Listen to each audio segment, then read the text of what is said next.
For you guys of what's happening in my opinion. So how many people think they have a really good offline reputation? Anybody? Like if your hand doesn't go up, hey. So, but the problem is when you're building a business online, it's different.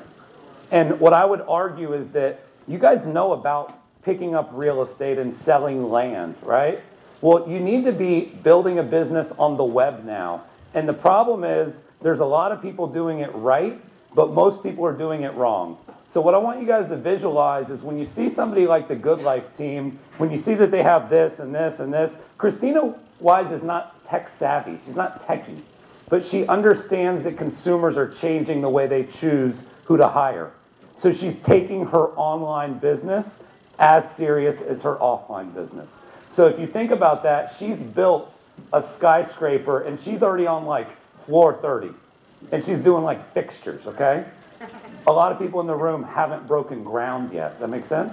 Okay, so take it serious, guys, because she's got a big head start. So think about that when you're building your online business. You might be starting from scratch. So my goal today, I'm going to give you guys 10 things. And if you'll do these 10 things, you will be building an online business the right way. So it's all practical. So thanks for having me. Number one, Google Analytics. The one thing everybody asks about social media, blogging, what is the return on the investment? So my argument is that everybody wants the return, but not everybody wants to make the investment. And that might be time or that might be money, but you have to invest to get the return. So there's an R and an I.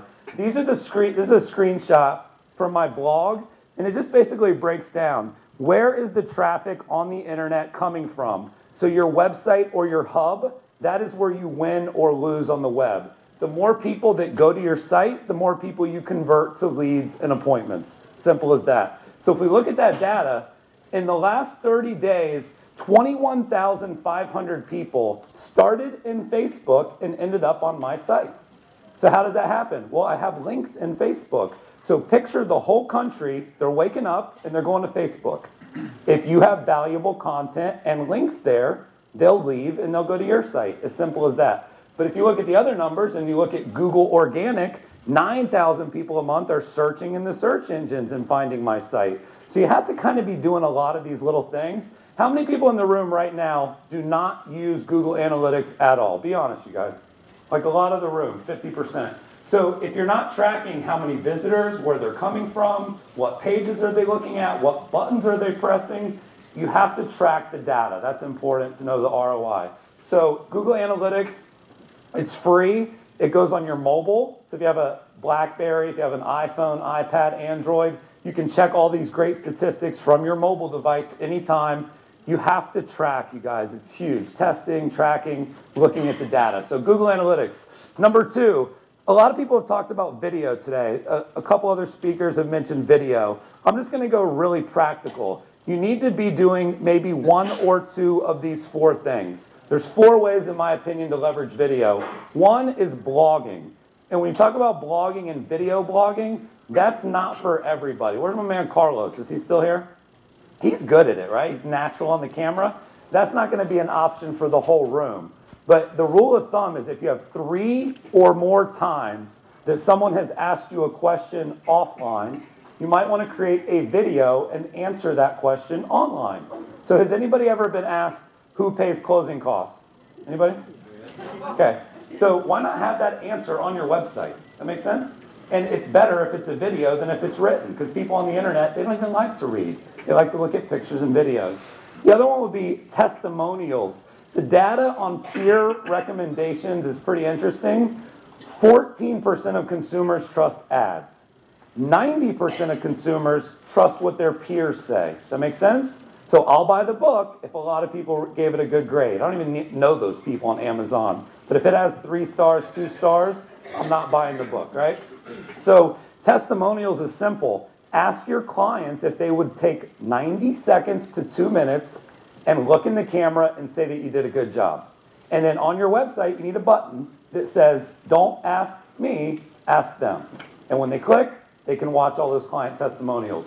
You're not even on camera for that one, so that one's pretty good. Is anybody doing that?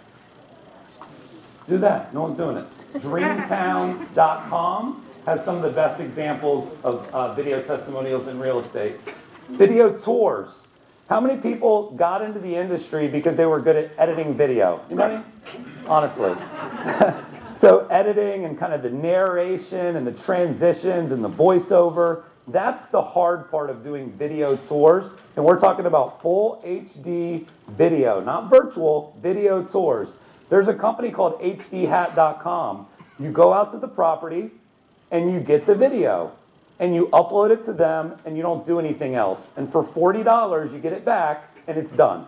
And all the editing and transitions and narrative, it's done for you. You get the raw MP4 footage and they do the work. So that's a good option. And then screen capture. You can actually take a little tool called Jing and you can outline your screen and hit record and you'll have a video of what's playing on your screen. So if you want to do a market report, really easy to use. Most of those are inexpensive or free. 73% of consumers said I am most or more likely to list with an agent doing video. 0.8% of the agents paying to do video actually upload a video to Realtor.com. So it's a really bad supply and demand equation there. So video is pretty neat. Facebook. Has anybody talked about Facebook already? You know, so like Charlie gave some great stats. 500 million users, right? Half of them log in daily. Who cares, okay? Here's what matters to you guys. How many friends do you have? How many fans do you have? If you have 83 friends and 4 fans, Facebook has 87 people, not 500 million. Does that make sense? So just be realistic. Who are you engaging with and interacting with? Some of the best ways to do that, number one, business is meant to be done through a page. If you want to see a good page, Good Life Team has a great page. There's another page, 365 Things to Do in Austin. I think the girls here that started that. That's a great page. The great pages are about the consumer, not about the agent. The pages that suck are the agent's name and the agent's company name. They don't get a lot of fans, right? You're not a celebrity. People don't want to be a fan of a realtor. Those days are over, right? We've talked about that. The other couple things is Facebook is not where you want to put all your content. Facebook is a spoke, and it's a really powerful spoke. For me, it's a spoke that gets 21,000 people a month over to the middle, which is the blog or the site. Christina's analytics, Facebook is her #1 source of referring traffic. Dale Chumley, #1 source. So you can get people out of there and get them to your site, but you can't put all your content in Facebook. So again, a status update with a link, the link goes back to the site. That's how you convert the traffic. Importing your database, this one's easy. Does anybody have like Gmail? Okay. Anybody have Top Producer? Outlook, right? Most people have like a database or an email. Anybody have AOL? So AOL's hot right now, by the way. Bought the Huffington Post. We used to call them the Fisher Price of the internet. That was one of our jokes for a while. But the point there is you can take any system, any database, any email, and you can export those contacts into what's called a CSV file, okay? Kind of fancy, but CSV. You take that file, you import it into Facebook. Facebook finds all those people, takes it 1 second, and now you can friend all of them or some of them, etc. So if you've never tried importing your sphere, trust me that your clients and your past clients in your sphere are on this site. You just might not know enough to connect with them quite yet, right? But they're there, trust me, everybody's in there. Using tags, that's pretty powerful. Do a little @ symbol. So you put an @ in front of their name, and then instead of it just going out to your people, it goes on their wall as well. Simple to do. And then lists. You can break your Facebook down the way you would break down your database. So you wouldn't want to send an email to your whole database with a new listing because somebody might be a past client, somebody might be a seller. Facebook has the ability to put people into categories. So take a look at putting lists into your Facebook. A little bit about Facebook. Number 4. Hootsuite. Anybody heard of Hootsuite? Anybody talk about today or no? No? So in my opinion, this is another like foundational building block to leveraging social media. What it allows you to do is, because everybody's talking about Facebook and LinkedIn and Twitter and blogging and Foursquare a lot, right? It's a little overwhelming. Hootsuite becomes your dashboard. So you can check out your Facebook page, your profile, your LinkedIn, your Twitter, and it's all in one place. So you don't have to log in to 6 different sites. You can also send an update from Hootsuite, and you can say, I want this to go to Twitter and Facebook and LinkedIn. Or I want this to go to Twitter and LinkedIn, but not Facebook. So it's a dashboard for your social media efforts. Really, the key is that you can do any of it from a mobile. So any mobile device, all this can happen. The other thing is you need to think about creating columns to kind of organize the data. So what's cool in Twitter, you don't have to be following anybody important. But if somebody went on Twitter right now and said, I want to buy a home in Austin, wouldn't you like to see that tweet, right? So you can create columns with keywords and all these really fancy things. Please take a look at Hootsuite. Full training video on my site for anybody that's interested. Number 5, blogging. And you see I have stop not marketing. How many people in the room are blogging at least once a week? Be honest. Like 3 hands, 4 hands. For those of you that aren't blogging, why not? Anybody? Any reasons? There's 2 reasons usually. Time. Who said time? That's a big one. Time. So I don't have enough time, right? Number 1. Number 2, I don't even know how. I'm not a blogger, I'm a realtor, right? So let's address that. So the word blogging doesn't exist anymore. The word you need to insert is marketing. Because then you'd be telling yourself that you don't know how to market. You're not okay with that, right? I don't have time to do marketing on the web. That's not important. So don't let the word blog kind of be a crutch. Blogging is marketing. Creating content is how people find you through the search engines. If you're not doing it, you don't win. So how can we do this easily? Posterous.com. Everybody in here knows how to send an email, okay? Posterous is going to let you write the subject line of the email, and that's going to be the title of the blog post. Then you're going to write the body of the email. That's going to be the body of the blog post. If you want to put an image, you just attach it as a file. So it's really easy to do. It can also be done mobilely. Who doesn't like to write? Anybody? That's fine. People don't like to read. You're in good luck, okay? So what do you think people go on the web and want to see? Video, pictures, right? So take pictures of your market. Take pictures of the shops and the restaurants. But every time you do that, you're putting a title. Every time you put a title, you're adding keywords into the search engine. The website that you really should have is wordpress.org, which is a really great blogging platform. I'm sure some people have mentioned it. The cool thing with Posterous, you're just using your email to blog, but when you hit that button, guess where that ends up? It'll push it right over to that WordPress site. So it's a really easy tool. Good stuff there. The other thing is you have to think about your website design. Way too many websites are bad. I said this yesterday, I'll say it today. If your website sucks right now, don't do QR codes. And I apologize if there's QR code companies. But we need to focus on, so it's kind of like we need to build our business, right? So you're worried more about like the stuff that doesn't, you have to build the basement, the foundation, the plumbing, the electrical. QR codes are kind of like a chandelier. You don't really need it, right? So focus on your website. 3 main buttons. Search for homes, not search MLS. MLS means nothing to a consumer. They want to search homes for sale. The other one, what is my home worth? Because nobody cares about everybody else's home. They only care about their home, right? The other one, how's the market? That would be the 3 big buttons. Make those big and obvious and above the fold, and watch what starts happening on your website. It gets a little bit better. The other thing is your About Me page. About Me, a lot of people's About Me page is terrible. It's outdated. It doesn't get updated. The About Me page on a site typically gets the 2nd most views besides the home page. So clean that up a little bit. And there's a really cool site called About.me. And you can have a beautiful About Me page. It takes about 10 seconds to set that up. So blogging is huge. Yes, sir? The 3 buttons again? The 3 buttons are search homes for sale, how much is my home worth, and how's the market, right? I mean, that is really the primary reasons I would be on your site.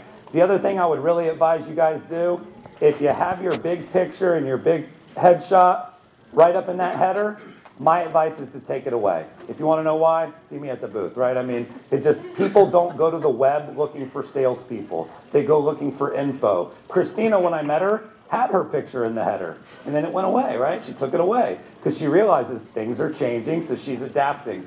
Deliverables, this one's huge. Are you even offering people on the internet something that they would sign up for? People aren't looking to contact you as much as they're looking for something cool, right? So think about this. Burrito, what is your burrito? I'm following Chipotle on Twitter, okay? Anybody like Chipotle? Good stuff? So why am I following Chipotle? Why did I decide to do that? What do you think they offered me? A free burrito, okay? It wasn't a whole lot, but they offered me a burrito and I took it. So, right? But think about this, think about this. What if they said, follow us on Twitter and we'll have our catering sales manager contact you shortly? Would I have signed up? So you guys are offering for that catering manager to make that call. You need to be sending out burritos instead. You'll get a lot more leads. So what's a burrito? A burrito is a map with graphs and trends that centers their home in the middle. My favorite burrito is called Market Snapshot. If you want to learn more, we have a booth for that. The other things that work well, foreclosure lists. Would you like a list of every foreclosure in Austin? Yeah, I would. They'll fill out the form. There's a deliverable. Think about that. Tax challenges. I learned this strategy from the Good Life team. Has your home lost value in the last couple years? Yeah. Has the tax assessor come to your home to lower what it's worth? No. Well, you might qualify to lower your taxes. Well, what do I do? Well, you go to austintaxchallenge.com and you fill out this form. And guess who gets that lead? You get the lead, right? Does that make sense? So something that would be valuable to the consumer. The other thing, the number one request, this is NAR data, of everything people wanted in the last 12 months. What was the number one thing they wanted? They wanted an explanation of how to buy a home, because 50% of the buyers are first-time buyers. 98% of this room does not have a very good first-time buyer guide. So offer a guide or an ebook or a download on how the heck does it work if I've never bought a home. The Good Life team, they did that very well. They called it, Are You a Property Virgin? Does that make sense? First-time buyers are 30. They kind of like that stuff. Really good marketing. There's a really cool first-time buyer guide that Realtor.com offers. Number 7, 2 minutes. Landing pages. This is a really cool site you guys should check out. It's called Which Test One. So just really quickly, A, B. So we test things on the internet to see if they work. Who thinks that version A got more leads than version B? Anybody? Who thinks B? So you guys think A. Here's why you think A. Because there's hot girls in bikinis, right? And that's more visually appealing. But what an internet marketer looks at is there are some attractive women in the middle, and the guy looks good too, but there's 3 hyperlinks there. Those are exits, right? So if there's 3 ways for me to leave that page, I'm going to leave that page a little quicker than if there's no ways for me. You guys see how that works? So you go to this website, whichtest1.com. There's 92 examples of how those landing pages operate. Really a great resource. 1 minute to go. I touched an iPad and I liked it. Just real quick data on this, you guys. 76% of agents use paper for their marketing and their CMAs. They bring a piece of paper or a notebook to the presentation. 14%, they use a computer or an iPad. Guess what 10% do? They just wing it. They don't do anything. They go in and talk. iPad, I use it on every presentation. 2 listings this week, the wow factor. Get an iPad, guys. This new technology impresses buyers and sellers. Number 9, mobile, 20 seconds. 3,339 texts per month are getting sent by teens. Teens set the trend. If your site is broken on a mobile device, you basically have a closed sign on your business for about 2 out of every 10 people that go to it. That's not okay either. Not getting enough traffic to turn 2 people away out of every 10 people that come to your site. So think about that. Realtor.com has been downloaded 3 million times, and there's 20,000 homes per month. 20,000 homes in 1 hour are getting looked at in a mobile device. Last thing, and then I get the axe. Last thing, my best friend's an attorney in South Florida. He's 32, just bought his first property. I said, Blake, what did you like about your realtor? What was it that made you choose her? And he said that the thing I liked the most about her is that I never had to meet her once. Think about that. Thank you, guys. All right.